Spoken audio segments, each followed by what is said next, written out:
Estamos en el panel que está un poco cargado. No, sí, mira, a mí no me importa que haya más de derecha o más de izquierda, si la conversación, para eso, si la conversación es la que no tiene que estar tan cargada, que da lo mismo. Pero está Guillermo Ramírez. ¿Cómo estás, Guillermo? Hola, Fernando. Tiempo. Luciano Cruzcoque, Fernando. De Bópoli. Carmen Hertz va a estar desde el teléfono porque está media afectada. ¿Qué te pasa, Carmen? Hola, muy buenos días, resfriada, Fernando. Bien. Buenos días, Luciano, buenos días, Guillermo. Hola, ¿cómo estás? ¿Cómo estás? Bien, gracias. Bueno, a ver, primero que nada, Hola, Carmen. Saludemos el nuevo mando de Bópoli para ya. Sí. Mira, ya se iluminó el tiro, Luciano. Tenemos ¿Quién me va a preguntar Ya. Nadie pregunta esas cosas. La verdad que cuando hay lista de consenso preguntan menos, además. Sí, entonces, ayer asumió Hernán Larraín, sí. Que va de presidente, con la Luz Poblete, que es la secretaria general, y básicamente en la idea de tener una directiva muy ejecutiva, porque lo que nos hace falta a nosotros como partido nuevo es fortalecer principalmente regiones y el aspecto territorial. Y hay una línea de vicepresidentes, todos parlamentarios, que estamos detrás de la parte un poquito más política parlamentaria, por señalarlo así. Bueno, felicitaciones. Que este es el número 2 o 3 cambios de... Lo que pasa es que antes teníamos directiva, pero éramos movimiento. El segundo siendo... Tienen 2 años de existencia y 5 presidentes. No es broma, pero está bien, porque es un partido muy bollante, porque tiene... No es así. Tenemos cohesión interna de momento, asunto que es bueno mantenerlo, pero tenemos una bonita votación. Tenemos 20.000 militantes, 8 parlamentarios, al igual que el Partido Comunista de Carmen Hertz, que nos está escuchando, así que nos sentimos bien orgullosos. Carmen, para aprovecharte y no tenerte más allá de la cuenta, a ver, comencemos algunos temas interesantes. Uno, creo que con todos los costos que pudo haber tenido, fue bueno que se planteara la situación de Pablo Piñera y la resolución de todo ese afer, porque me da a mí la sensación de que el tema de los parientes cercanos en el gobierno, si bien todavía van a haber, estertores de esa práctica, me parece que va más bien en el camino de salida, digamos. Sí, yo creo que fue muy positivo, digamos, que tanto la bancada comunista como la socialista hicieron esta consulta a la Contraloría, porque fue una consulta, ya que a raíz de esa consulta, ¿no es cierto?, el decreto supremo de nombramiento se suspendió. La consulta si se estaba o no infringiendo la ley general de base de la administración, y que más allá de lo jurídico, de verdad, Fernando, aparece absolutamente impresentable la cantidad de parientes directos que están trabajando no solo en la moneda. Imagínate tú lo que hubiera ocurrido si la presidenta Bachelet nombra a una hermana, por muy meritoria que fuera, de embajadora ni más ni menos que en la República Argentina. Yo quiero recordarte que hay una doctora, Viviane Blanchet, que había sido propuesta para ser seremi en una región de seremi de salud, doctora, con todos los méritos, prima, solo prima, no aceptó. Dijo que por ningún motivo, porque era prima de la presidenta. Entonces, no es posible. Hay un grado un poquito de desfachatez. Yo a Pablo Piñera le tengo mucho cariño, te diría, de verdad. Creo que es una excelente persona.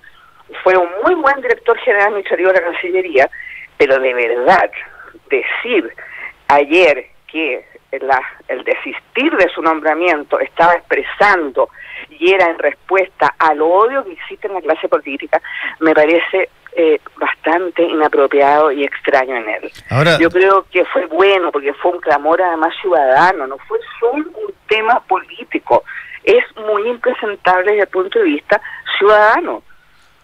Carmen, sí, ahora lo que hay que señalar es que esta es una práctica que, si es que hay algo que está arraigado en la historia, es la práctica de colocar parientes en puestos públicos.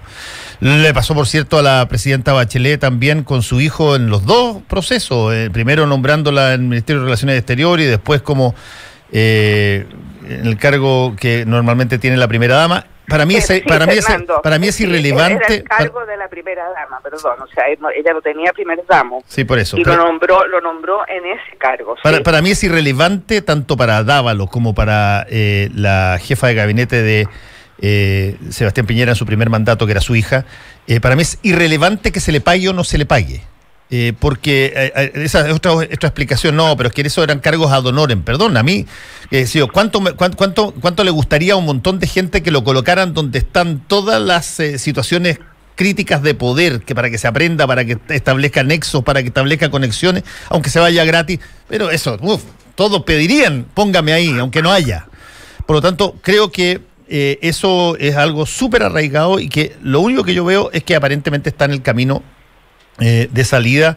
En la campaña presidencial se usó muchísimo esto contra el gobierno de la presidenta Bachelet, y yo creo que con toda justicia en la mayoría de los casos, y creo que ahora se rubrica con lo ocurrido en los casos de los hijos de Andrés Chadwick y el hermano del presidente Piñera. Por lo tanto, me imagino que vamos a tender a ver que desaparece. En el caso del hijo de Andrés Chadwick está además que la Contraloría objetó el nombramiento.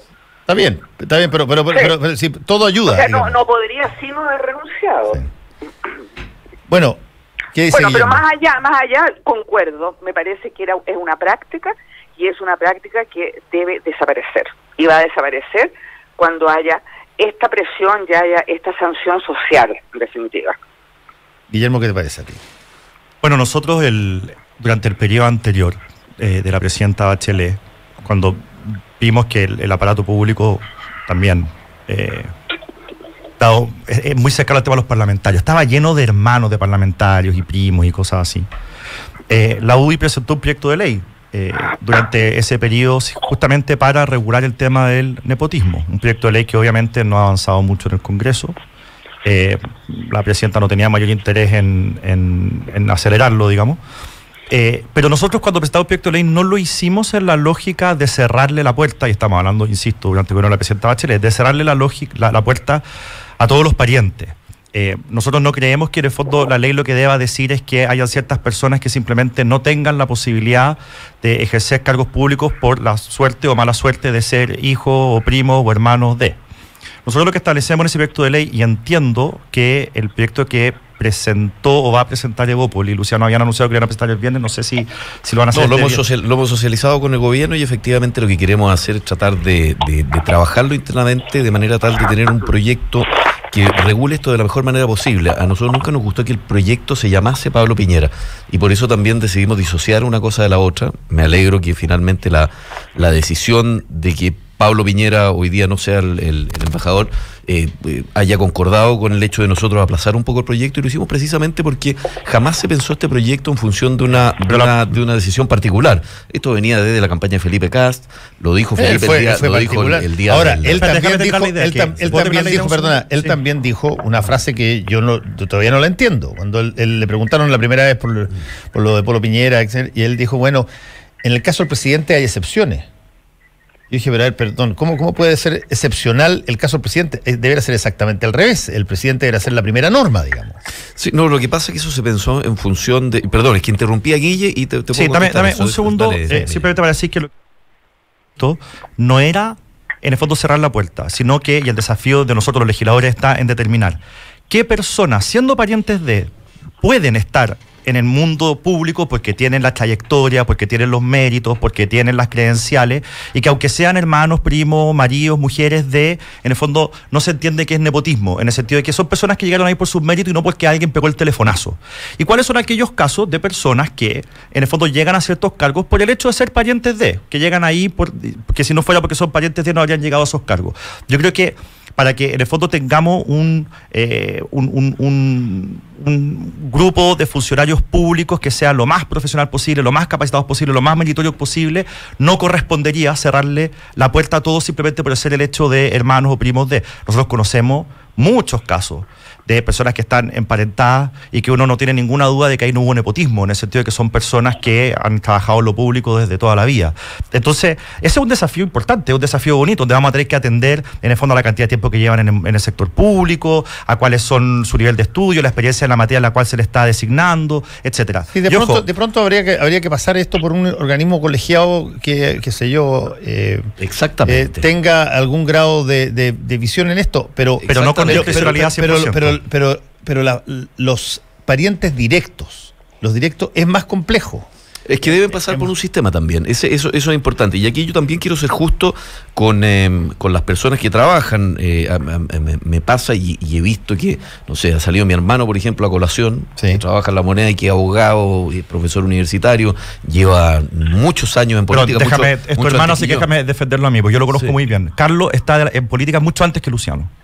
Que es un tipo que ha sido candidato a diputado 2 veces y que Luciano él ha estado toda la vida en RN. No, porque claro, yo conozco muy bien a tu hermano. Es que lo que te quiero decir es que, y el hijo de la Carmen, que es una persona muy, muy capacitada y muy capo en la parte comunicacional y un gran documentalista, estuvo también en el gobierno anterior. ¿Qué me importa a mí? No tenía ningún cargo, Luciano, ni de representación, ni trabajaba en el aparato público cuando a Germán Berger lo nombraron. No, sí, estoy de acuerdo, pero no niego ahí las capacidades. Lo que digo, Carmen, es que si se instala la sospecha, sobre todo el mundo político, de que esto se hace por alguno u otro nexo, o lo que la gente llama el pituto, ojalá que tengamos un sistema el día de mañana que permita que esas mismas personas puedan pasar, así como se pasa por la alta dirección pública, que los políticos declaren cuáles son sus grados más o menos de relación más cercana y esas personas puedan pasar por un cierto sistema. Yo creo que a la larga hoy día la gente cada vez condena más que exista en lo que se llama en otras partes del mundo el dedazo,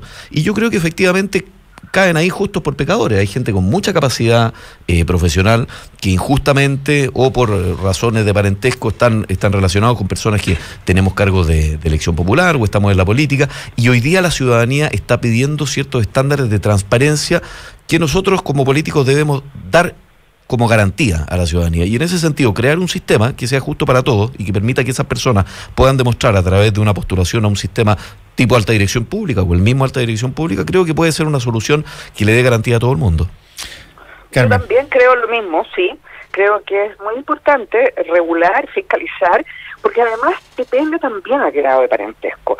Es decir, no es lo mismo, ¿no es cierto?, el primer grado de consanguinidad, como se dice, con afinidad, es decir, el hermano, el hijo, el papá, que parentela más lejana, en la cual sería ya una suerte, ¿no es cierto?, de casa de brujas, que ninguno podría trabajar, ¿no? Eso no es el caso. Claro. Y también en el mismo lugar. Tú no puedes en La Moneda tener parientes directos todos juntos. Eso es por sentido común.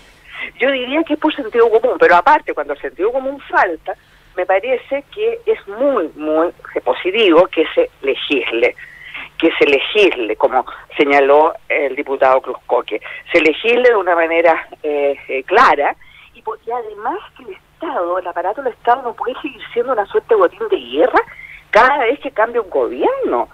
En Suecia, cuando cambia un gobierno, son 150 funcionarios los de alta responsabilidad política que renuncian.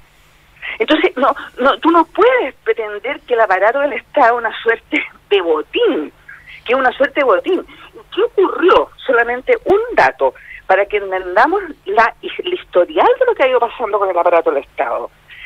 Cuando el presidente Elwin fue elegido, Pinochet había copado, de verdad, todas las plantas y contratas del aparato administrativo, todas. Por lo tanto, en la práctica se creó un sistema paralelo a honorario. Eso fue lo que ocurrió, porque si no, era imposible, pero el cargo más mínimo estaba apernado. Y eso fue hecho, por cierto, con toda intencionalidad, no fue una casualidad, no para nada. Bueno, y ahí, ¿no es cierto?, empieza a funcionar una suerte de aparato de sistema paralelo. Y hoy es como normal pretender que porque cambia un gobierno, los funcionarios del aparato del Estado tienen que irse. Eso tampoco es posible, porque, insisto, no es botín de guerra. Se tienen que ir y tienen que renunciar todos los cargos de responsabilidad política y de confianza, que fueron designados de confianza. Sí, y hay otro elemento ahí, Carmen, que yo también en el que coincido, es que esto tiene que ver también con una agenda mayor, porque esto hay que incorporarlo dentro de una agenda mayor de modernización del Estado. Nosotros tenemos que tener a los mejores profesionales trabajando en el Estado, ojalá que tengan continuidad, que si no están funcionando, exista también la posibilidad de que puedan salir de manera fácil, que tengan también un seguro. A mí me sorprende que una persona que entra a trabajar al Estado, de alguna manera adquiere cierta cantidad de derechos que ningún otro trabajador en Chile tiene. Y por otra parte, el Estado también se permite no cumplir con aquello que una empresa jamás le aguantarían. O sea, la persona necesita tener una serie de amonestaciones administrativas para recién poder dejar un cargo que tiene de planta. No tenemos la posibilidad de que si se requiere, esas personas puedan ser renovados de acuerdo a las competencias profesionales que tienen. Los sistemas de evaluación de competencias o los sistemas de bonificación por trabajo realizado también son muy malos y muy precarios. Entonces, yo sé que para cualquier gobierno es muy jodido meterse contra la ANEF, meterse contra los funcionarios públicos, pero en algún momento, si nosotros queremos modernizar el Estado, alguien va a tener que pagar algún tipo de costo político, y se va a tener que hacer algún sistema pero hay que buscar una forma en la cual nosotros podamos tener un sistema de profesionales en el Estado que puedan servir de mejor manera a los servicios públicos. Ahí yo siento que tenemos un problema que es muy difícil de resolver y que nadie se quiere meter en ese tete porque es jodido. Sí, yo encuentro que hay ciertas cosas que en todo este episodio fueron divertidos, tengo que reconocer. Por ejemplo, el Twitter de Manuel José Sandón cuando dice nadie reclamó cuando Fidel Castro nombró a su hermano Raúl como presidente. Y yo me sorprendió porque que haya puesto a una dictadura como Cuba a los ojos de Manuel José Sandón al mismo nivel que la democracia chilena es un estándar curioso. No, sí, pero ahí mejor escuchar que lo que tiene la Carmen que decir. La verdad, yo no tengo para qué opinar. A eso mismo se refería a Sandón. No, pero estoy diciendo que no tiene mucho sentido el estándar. De la misma forma como alguien dijo, oye, pero cuando John Kennedy nombró a Robert Kennedy de ministro de Justicia. No, fiscal general. Sí, pues, que es el ministro de Justicia, el Attorney General es el ministro de Justicia en Estados Unidos. Nadie reclamó, como que nadie reclamó, hay un error pero gigantesco, no solamente reclamaron, se creó una ley que se llama la ley Bobby Fischer, o sea, Bobby Kennedy, entre otras cosas, para impedir que hagan eso, y por eso hasta el día de hoy Donald Trump tiene plagado de hijos y de amigos y de parientes en la Casa Blanca y no los puede nombrar en cargos. Claro. Porque no tiene las competencias para hacerlo. Entonces, y de un presidente de cuya salud mental se sospecha, ¿no? No lo pueden decir. En eso vamos a estar todos de acuerdo. en eso va a haber consenso por este lado. Ya, hacemos un alto. Mira, lo último, nada más que por lo que dijiste de la modernización del Estado, nada más, una cosa puntual. Estoy absolutamente de acuerdo. Yo creo que hay intentos que no han prosperado. Por supuesto que tiene que modernizarse porque los funcionarios estatales, los funcionarios públicos, no son personas que están con especiales gangas laborales, para nada. En general, el funcionario público de planta, bueno, son la excepción, pero el aparato del Estado está plagado de personas que trabajan en horario y que trabajan en horario hace muchos años. Honorarios permanentes, años haciendo tareas permanentes cuando los horarios son para tareas esporádicas. Cierto. Y no tienen ninguna cobertura de nada, de absolutamente nada. Esas personas se van y chao. Sí. No existe el concepto de indemnización, eso no existe en el aparato del Estado. Oye, aquí hay un tuitero que te hace una interpelación directa a ti, Luciano. Sí. Edgar Guíñez dice, Luciano Cruzcoque que expulsó sin justificación a 120 trabajadores del Consejo de la Cultura, equivalía al 25% de la dotación, quitó el trabajo a 7 profesionales de comunicaciones y puso a 20 de su color político. ¿Qué tanto eso es correcto? Bueno, si tiene algún problema que vaya a la Contraloría o que debió haber... No, estamos hablando legalmente. Aquí había ciertos contratos que eran a plazo, los plazos se vencieron, y había otros que eran honorarios, y los honorarios, como bien se señala, son esporádicos. Y él señala que yo saqué 100 y tanto y metí 20, pucha, la idea era tratar de hacer más eficientes los mismos recursos con los que contábamos en en cultura, pero acá hay un órgano que se llama la Contraloría General de la República, y si hay algún reclamo al respecto, y en ese sentido la Contraloría sí se ha pronunciado muchas veces a este respecto. De hecho, ahora acaba de emitir un pronunciamiento respecto de las personas que tienen o que tienen esa misma condición, y es allá donde tienen que hacerse los reclamos. Para eso tenemos instituciones. Ya está prescrito todo eso. Bueno, por lo menos. Si no se hizo en su momento era porque yo creo que no era atendible jurídicamente. Ya, nos tenemos que ir. No, Luciano, no todo el mundo tiene la posibilidad ni la opción real de ir a la Contraloría, tú lo sabes. Pero cómo no, Carmen. Eso es. No, porque eso es como muy excepcional. Es ir a la Contraloría para un ciudadano de a pie, que es funcionario honorario de un No, pero pueden ir ministerio. perfectamente las asociaciones funcionarias. Créeme que en los distintos casos en que se producen disputas entre las asociaciones de funcionarios con los ministerios, la Contraloría siempre juega un rol, y aquí se pidieron muchos pronunciamientos también. Si eso sucede en todos los gobiernos, no solo en este, Carmen, para un lado y para el otro, precisamente por el problema que estamos discutiendo. Sí, pero la gente honorario no tiene un vínculo alguno con las asociaciones de funcionarios, por lo menos en todo el periodo en que yo estuve en el aparato del Estado, pero ninguno. No tienen vínculo, son los funcionarios de planta, los de contrata, cuando son contratas que se van renovando. Así es, porque se ha creado también esta ficción jurídica que los deja en una desprotección enorme, y sobre la cual el Estado tampoco responde. Entonces eso es tremendamente dañino, creo yo, para el aparato del Estado en términos generales. Claro. Ya, tenemos que hacer un alto. Te damos las gracias a ti, Carmencita, descansa. Muchas gracias. Recupérate. Contacto. Gracias. Chao. ¿Tienes listo tu comentario en redes sociales? Ya regresa Combinación Clave. En la 92.9. Tu opinión nos importa. Te entregamos fútbol, pasión, opinión y análisis primero que nadie. Conclave Deportivo. De lunes a viernes de 12 a 15 horas por la 92.9 y en radiolaclave.cl. Cristian Peñailillo, Francisco Aguiluz, Mane Grant, Rafa Olarra, Chamagol González, Marcelo Muñoz y todo el equipo deportivo de La Clave te dan 3 horas de puro fútbol. Conclave Deportivo. Somos deporte. Somos La Clave. Hora clave. 9 de la mañana, 57 minutos. 92.9.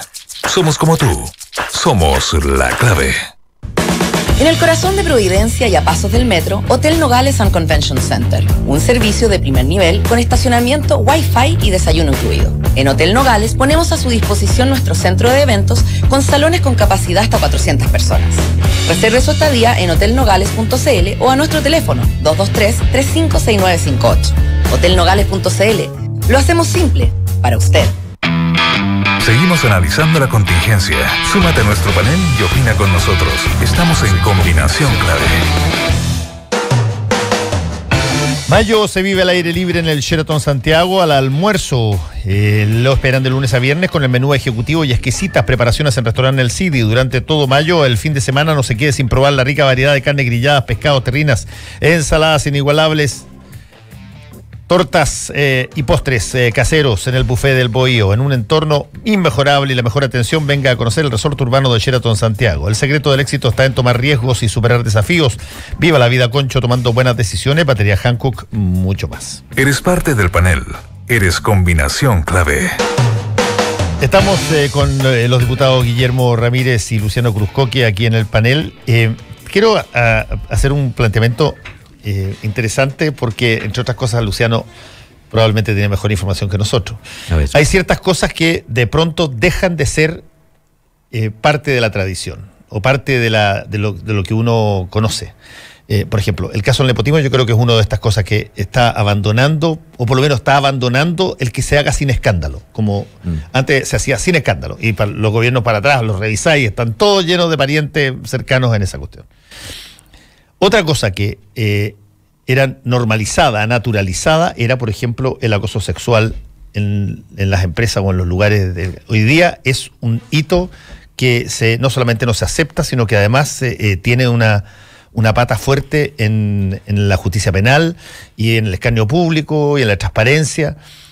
tú vienes de un mundo donde hoy día, Luciano, se está ventilando cosas que probablemente se comentaban en los pasillos, se hablaban en distintas circunstancias, pero que no estaba la atmósfera o el contexto dado para que se transparentaran abiertamente, como se está ocurriendo no solamente en Chile, sino que en montones de partes del mundo. De hecho, nosotros yo creo que lo estamos haciendo en gran medida porque se está haciendo en otras partes del mundo, y eso tiene una recepción buena. Desde el Nobel hasta Hollywood. Desde el Nobel hasta Hollywood.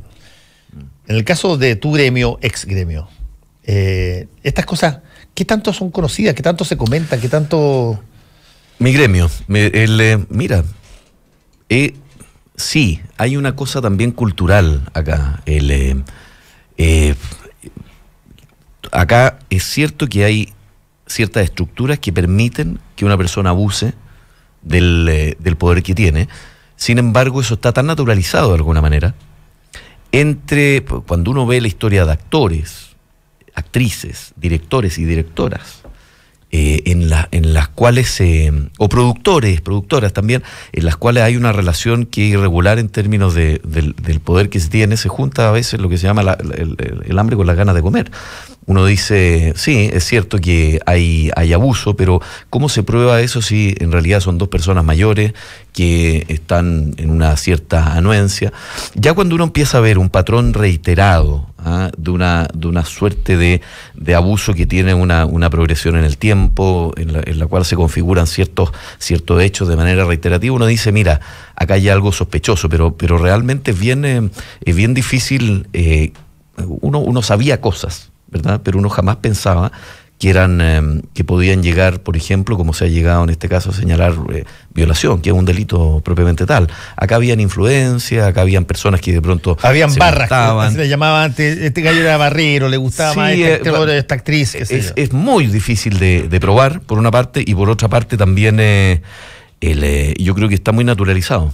Estaba muy naturalizado dentro del medio, es totalmente injustificable.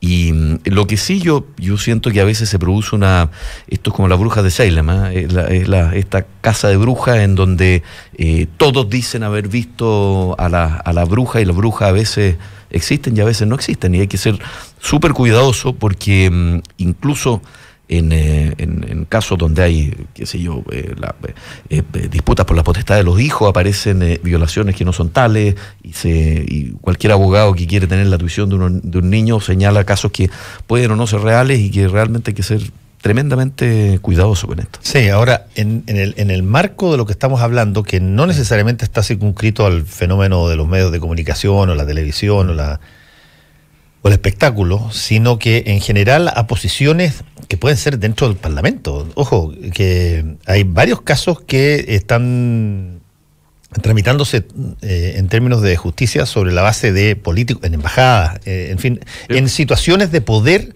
donde la persona, hombre o mujer, usa su poder para obtener beneficios que no tienen nada que ver con la pega o la carga, y básicamente en el ámbito del acoso o el abuso sexual, justamente...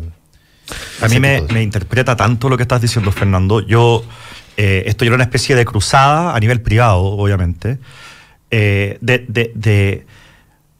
dentro de la iglesia. Yo soy católico, conozco hartos curas. El sábado estuve conversando con un cura jesuita. Y yo estoy en una cruzada porque no nos detengamos solamente en el tema de los abusos sexuales, que son horrorosos, que tienen que ser penalizados, que no puede haber espacio en la iglesia para esos sacerdotes, que me alegra mucho que estén tomando medidas, y que aplaudo en público y en privado a los 3 abusados por Caraíma por la pelea larga y constante que han dado, lo encuentro heroico. Pero uno no puede detenerse ahí. Y por eso me interpreta tanto lo que tú estás diciendo. Aquí es el tema de fondo, es el tema de abuso de poder. Exacto. Cuando uno habla con personas que han sido, yo conozco un caso cercano que no es público, de alguien que fue abusado por Caradima. Y esta persona lo que me ha comentado es que lo que aquí ocurría era una enajenación total. O sea, ellos tenían un diálogo, ellos tenían una dirección espiritual o una confesión con Caradima. Y lo que ocurría es que él lograba finalmente dominar todo el ámbito de la vida de esta persona. O sea, estas personas le preguntaban, oiga, estoy saliendo con tal niña del bosque, ¿a usted le parece bien que me ponga a pololear con ella? Sí, échale para adelante. Sí, voy a ver esta película, ¿le parece adecuado? O sea, el cura al final tomaba decisiones en todo el ámbito de la vida del dirigido. Y eso al final es un control inaceptable. Claro. Y se aprovechaban en el fondo de ese poder, de ese nivel de ascendencia, de esa admiración, de ese temor reverencial para... en el fondo ejercer estos abusos. Y lo mismo se puede decir en el mundo del espectáculo, de quienes toman las decisiones de quiénes van a ser los actores que van a participar y quiénes no, y eso ocurrió en Hollywood. Entonces, y estamos viendo algunos casos acá. Es muy sabroso. Entonces, además. al final el tema de fondo acá es el tema del abuso del poder. Y por lo mismo, cuando uno revisa la estructura, en mi caso en particular, lo que a mí me está interesando más hoy día, me interesan todos los casos obviamente, pero los que conozco más, que son los de la iglesia, es cómo desecularizamos, en el fondo, cómo hacemos que en el fondo la iglesia sea más horizontal. ¿Cómo hacemos que en el fondo los sacerdotes sean más pastores y menos, en el fondo, una cuestión menos vertical de lo que es hoy día? O sea, en el fondo hay que revisar la estructura de cómo se dan las relaciones en el interior de la iglesia entre seglares y sacerdotes y religiosos. Y lo mismo de repente hay que ver en otros ámbitos del mundo laboral.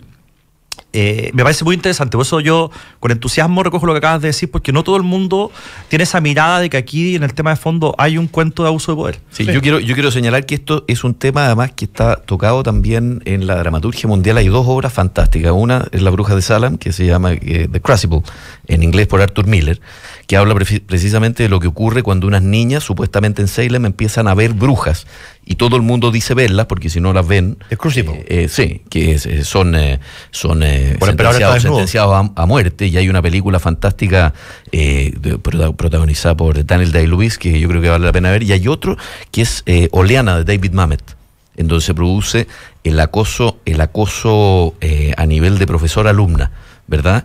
Y lo que sucede ahí muy interesante porque no todo lo que sucede realmente es como uno lo ve a primera vista. Entonces son temas tremendamente delicados de tratar.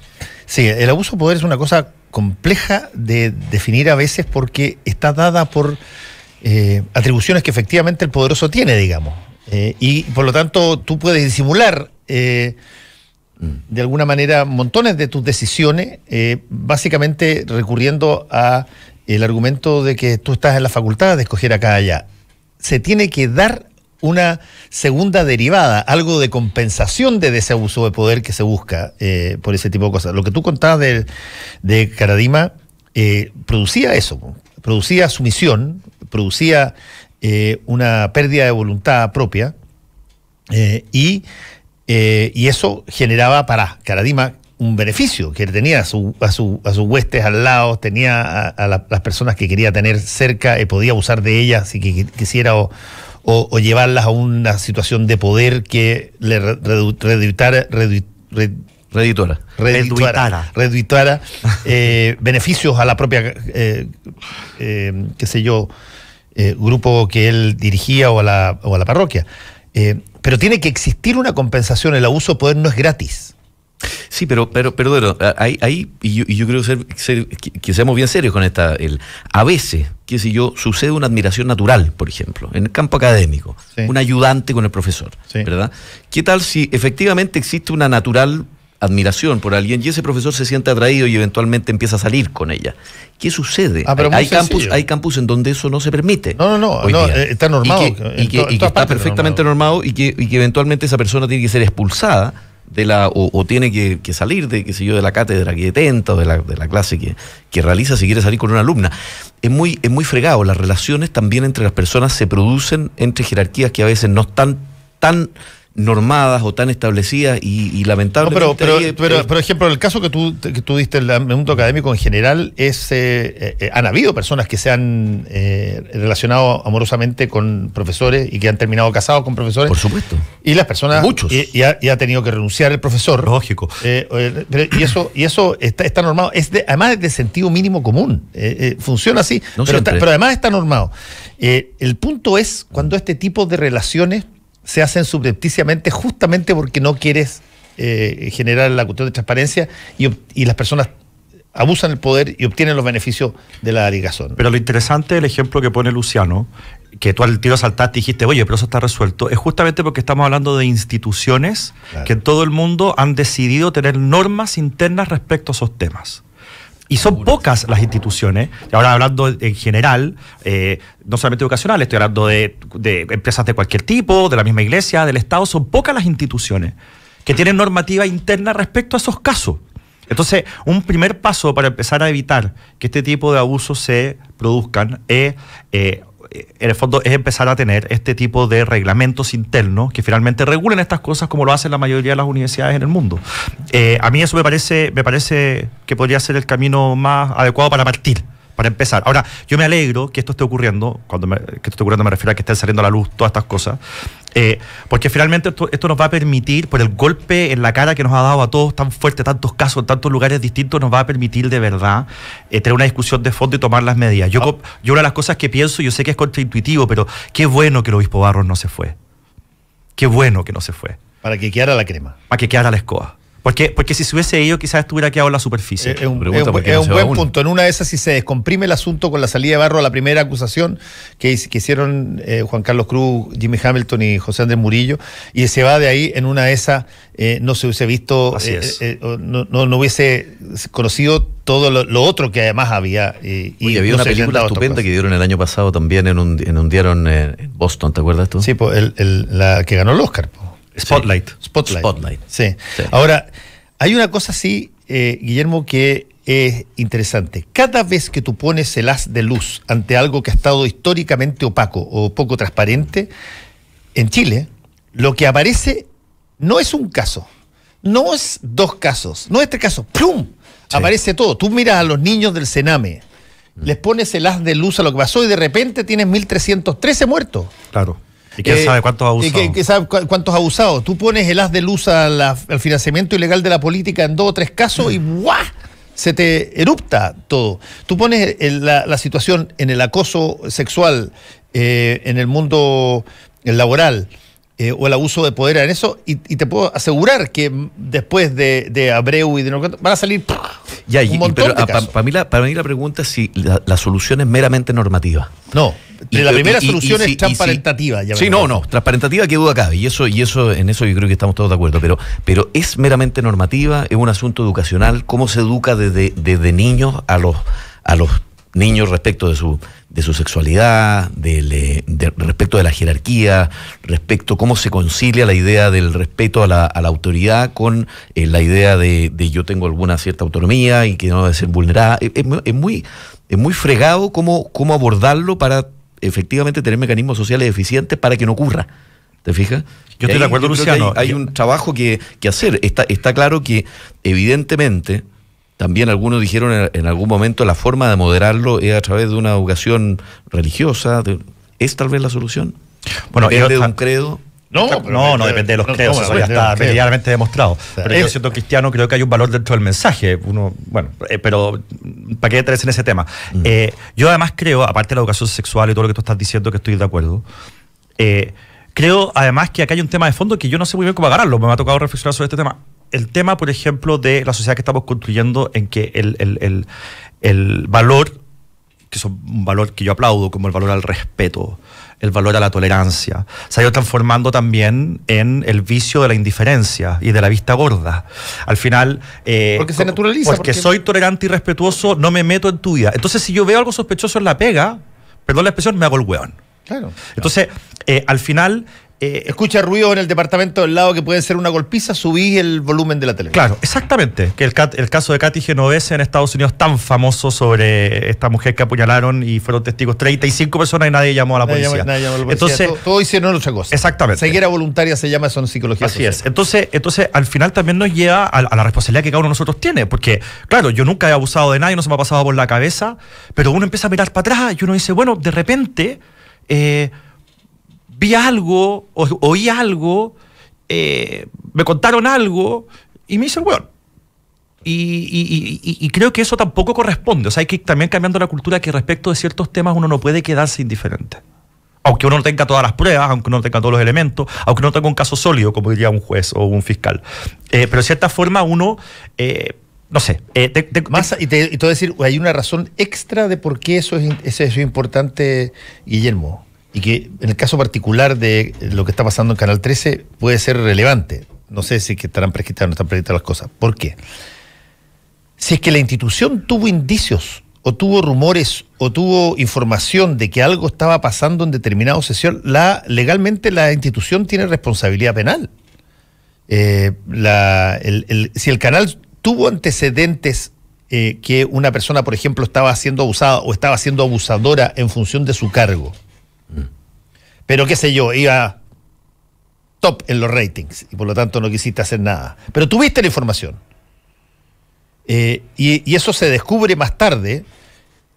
Ojo que ahí la persona querellada no solamente es el infractor directo, sino que también puede ser la institución. ¿Qué otro tema a debatir? Cuando el Tribunal Constitucional señala que las instituciones pueden tener conciencia, ¿verdad? Que es parte de lo que se ha discutido, ¿verdad?, respecto del proyecto de la objeción de conciencia, la ley de aborto de 3 causales. Yo también me pregunto dónde va quedando también la responsabilidad institucional, que es un poco lo que señalas tú, respecto de la responsabilidad individual. Sí. Es parte del debate que nosotros vamos a tener que empezar a. Pero ojo que eso ya está normado. Yo tengo. Ya existe esa norma, o sea, desde el Código Civil, donde uno se hace cargo por el tema de la indemnización de lo que ocurra en tu colegio o en tu lugar de trabajo y qué sé yo, con tu perro, o sea, hay muchas cosas que hacen extensivo al responsable último el tema de las indemnizaciones, hasta también los casos que tú estás manifestando en materia penal. Ahora, el tema es que la legislación tiene que estar inteligentemente hecha para no generar el incentivo contrario, de que, bueno, en vista de que a mí me van a castigar también, entonces yo como canal de televisión lo escondo. Entonces tiene que estar bien configurado el tipo para que finalmente se genere el efecto que uno quiere, que estas cosas se conozcan y se penalicen y no que se oculten. Ahora, el ejemplo que tú pusiste sobre que, bueno, ¿para qué lo vamos a sacar? Está bien, he oído cosas, pero me hago el tonto porque le trae tan buen rating a este canal y en realidad estamos en nuestro mejor momento. Este ejecutivo es un tipo que le da tanta réditos y utilidades a esta empresa que lo que están diciendo de él... puede ser el argumento, puede ser, no sé, no me consta casi haya sido que se pudo haber ocupado al interior de la iglesia respecto de Caradima. Estamos oyendo todas estas cosas, pero sabe que está trayendo tantas vocaciones a la... Lógico, perfecto. De hecho, creo que fue uno de los argumentos que creo que Jimmy Hamilton lo planteó en algún momento. Entonces ese es el tipo de cosas que finalmente estos escándalos ayudan a sensibilizar, de que uno no puede a cualquier costo, menos con cosas tan delicadas como esta, finalmente propender al éxito, digamos. Sí. No, es interesante el tema, porque lo que yo planteaba era que nosotros somos una sociedad históricamente tan opaca en una serie de cosas que cuando tú pones la linterna sobre un suceso, automáticamente se multiplican los casos. Yo me acuerdo, por ejemplo, un caso increíble, que es un problema también periodístico en el caso este. Apareció hace como 8 o 9 años atrás, o quizás más, 10 años, un caso de una guagua que fue encontrada, una guagua recién nacida, fue encontrada en un tarro de basura.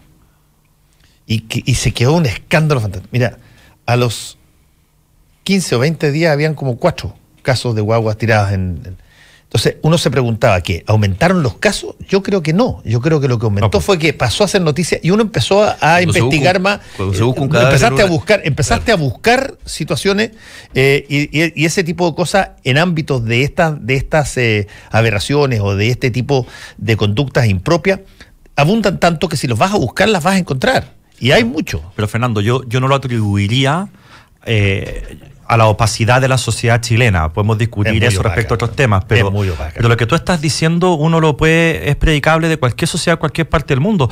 Tú veías el tema, por ejemplo, los abusos sexuales, estaba hablando desde el Nobel hasta Hollywood, eso no tiene nada que ver con Chile. El tema de la manada en España. O sea, cuando aparece el tema de la manada, empiezan a aparecer en toda Europa casos iguales. No, pero están apareciendo hace tiempo, ¿no? Sí, por eso, pero lo que te quiero decir es que lo que tú dices que ocurre en Chile, yo creo que tiene más que ver con el tema de la naturaleza humana al final. Estas cosas ocurren mucho, se van escondiendo y cuando empiezan a hacer noticias... Hay países que son más abiertos y menos abiertos para este tipo de cosas. El caso de la manada, lo que causó el estupor no fue el hecho, que ya había sido denunciado, ya había un montón de violaciones. Fue que lo subieron y que lo publicaron. Que los jueces determinaran de que no era violación, sino que era solamente abuso y por lo tanto se iban 9 años en vez de los 15 o 20 años que se tendrían que haber ido.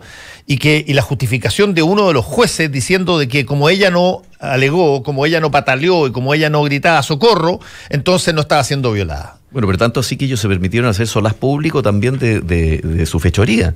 Obvio. Durante días. Los tipos, estaba tan incorporado culturalmente. Zapean y lo suben a las redes y todo. Claro. Siempre me llama la atención cuando buscan algún cadáver en un lago o en un río y empiezan a encontrar una cantidad de cadáveres que no son de la... no tienen nada que ver con el caso... Mira, yo me acuerdo, ese caso, el caso del cabro de Concepción Jones. Sí, Matute Jones. Cuando buscaban a Matute Jones porque creían que estaba tirado en todos lados, encontraron como 4 o 5 cadáveres que o las personas o los familiares no los denunciaron como perdidos, o no los buscaron nunca, o no se supo. Y era pero una historia gigantesca. ¿Quiénes son estas otras personas que desaparecen, que son encontrados muertos y que nadie los buscó? No sé, que nosotros tenemos la idea de que tenemos tan normalizada nuestra sociedad, tenemos un sistema que funciona, y hay un montón de cosas que están sucediendo por debajo que nadie tiene la más remota idea. Y por eso que yo creo que el mero cambio normativo no sirve si uno realmente no hace un cambio de base educacional.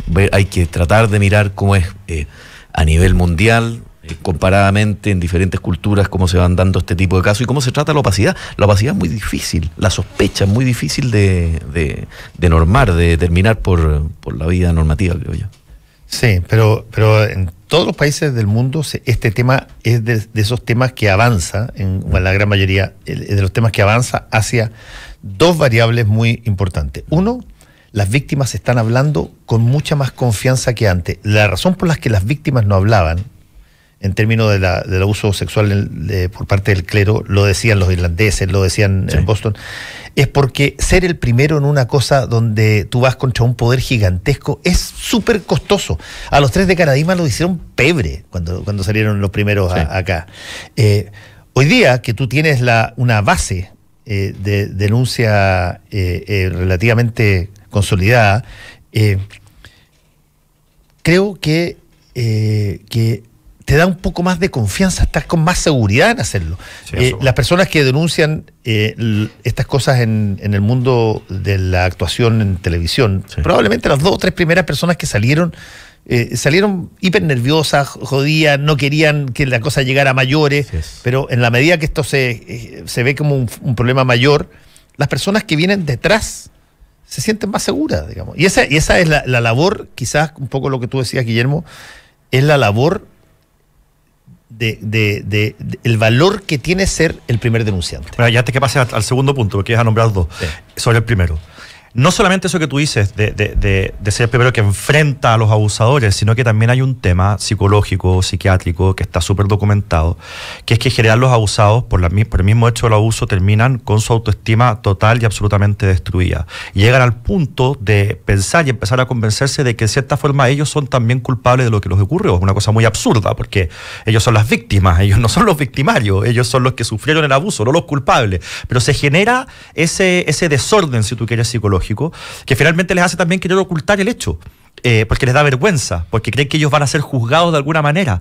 Y cuando sale una persona a decir, mire, han abusado de mí, y la reacción del público es, en el fondo, yo no te condeno, tú no eres culpable, todo lo contrario, tú eres la víctima, yo te acompaño, entonces eso alienta, digamos, a las demás personas que han sido abusadas a que puedan salir a la luz pública. Se tiene que ir, Luciano Curcurria. Sí, me tengo que ir. Te agradezco el espacio, ha sido una muy buena conversación. Y aquí yo también. Yo me quedo con el Guille aquí. Tengo varias cosas que preguntarle. No pelen. Adiós, Luciano. Suerte. Ya, bien. Chao. Gracias. No, Guille, tú mencionaste de una manera el caso Caradima, de una manera muy potente, recién. Sin embargo, en tu sector, cuando fue tratado este caso, fue pero una lápida lo que cayó. Yo me acuerdo porque yo estaba muy cerca, 2 años trabajé el caso cuando yo trabajaba con Juan Pablo Mosilla, el caso de Caradima, lo conozco pero hasta la médula, y me sorprendió la falta de apertura en general, porque siempre hay excepciones, pero la falta de apertura en general a pensar, a ver, pero ¿qué beneficio pueden tener estas personas por decir estas cosas que están diciendo? Los acusaron de todo. A Jimmy Hamilton lo echaron de la clínica alemana. Juan Carlos Cruz tenía pensado volver al país, se queda allá. José Andrés Murillo, quizás el que más se logró armar y creó una fundación, que es la Fundación para la Confianza, en fin. pero nos hicieron pelotas a ello. Y fue más bien un sector cercano a Caradima, que lo conocían, y yo entiendo que alguien pueda creer que esta persona era un santo y que por lo tanto todas estas tienen que ser infundios, pero ¿en qué momento no pasa la argumentación o el pensamiento de, oye, pero miren, escuchen a lo que están diciendo? Ellos no se conocían entre, tú sabes que no habían grandes relaciones entre los tres. De hecho, creo yo que entre José Andrés Murillo y Jimmy Hamilton no se conocían originalmente. Pero coinciden estas cosas y sin embargo fue muy fuerte. Y yo no lo he escuchado a todos pedir disculpas por eso. Yo creo que eso que se dio tiene que ver con una convicción personal y honesta de que estas cosas eran mentiras. Yo creo que las personas que defendieron a Caradima hoy día obviamente se arrepienten y obviamente se avergüenzan de los comentarios que hicieron en público y en privado también. Yo que pertenezco a ese sector, a mucha gente que pensaba así, estaba en mi sector, he podido oír estas mismas cosas en privado también y he podido entablar una conversación con estas personas, como somos del mismo sector, lejos de la sospecha de tratar de buscar algún provecho político. Entonces es una conversación, si tú quieres, más fluida, menos a la defensiva. Y la conclusión a la que yo llego teniendo esas conversaciones en privado es que había una convicción profunda de que esto no podía ser cierto. Simplemente no cabía en la cabeza de que esta cuestión pudiese ser cierta. Y por lo tanto, en cierta forma, yo, si tú quieres, esto puede sonar, lo voy a poner en términos polémicos, pero no me pongan esta frase, por favor, del titular. Yo, en cierta forma, los exculpo porque me doy cuenta de que no sabían lo que decían. Perdona, y de que estaban señor, metidos, porque no saben lo que hacen. Y que estaban en un profundo error. Perdona, señor, porque no saben lo que hacen. Bueno, está bien. La última palabra de está bien, Cristo, pero en el fondo, pero asistidos por un error, si tú quieres, hasta cierto punto culpable, pero entendible. Si cuando es que tú lo acabas de decir, cuando son los primeros casos los que aparecen, en el fondo lo que tú tienes que romper muchas barreras, no solamente el hecho de que te estás enfrentando a un grupo de poder, no simplemente el hecho de que tienes que derrotar esta cuestión de sentirte que te van a juzgar y que tienes este sentimiento de culpa a pesar de que eres la víctima, sino que también tienes que ir con enfrentarte a un caso que es nuevo. Y que lo nuevo la gente dice, pero ¿cómo? ¿Esta cuestión es cierta? No, obvio que no es cierta, no puede ser cierto. No, da inseguridad una cosa disruptiva, nueva, y yo siempre lo he dicho acá, donde montones de veces hablamos de conceptos psicosociales. La gente en general está programada para las rutinas porque las rutinas dan seguridad. Las cosas que tú ves todo el tiempo, las tradiciones, las costumbres, te dan seguridad. Ves una cosa. Cuando ves una cosa total y absolutamente nueva, te inseguriza qué significa esto y probablemente, sobre todo en este ámbito, yo entiendo que puede haber una cosa de ese tipo. Pero después de que pasó el tiempo incluso, después de la condena del Vaticano a Caradima, que es la primera, el primer caso en varias partes en América Latina donde condena primero el Vaticano que la justicia ordinaria. Aún así, habían personas pero contumaces en esta y versiones increíbles que pasó lo mismo con el caso de los encubridores. Casi lo mismo. Mira, Caradima hacía esa cosa, pero nadie más sabía. Claro. Bueno, mira, se repitió el patrón. Yo creo que hay que distinguir estos dos tipos de personas. Los que nunca creyeron y cuando les preguntaban decían, no creo que sea cierto. Esas personas no tienen nada que pedir perdón. Las asistía a un error y una incredulidad que es natural.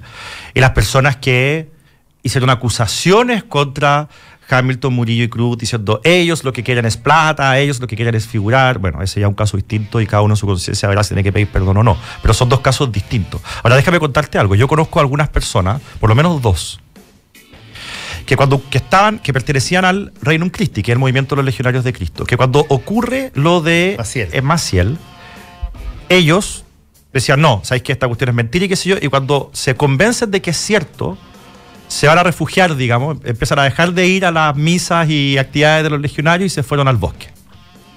Entonces, hay que tener mala pata. Entonces, y después ocurre lo de Caradima, y los primeros que sí creían que lo de Caradima era cierto eran ellos. Porque ya habían pasado por este trance.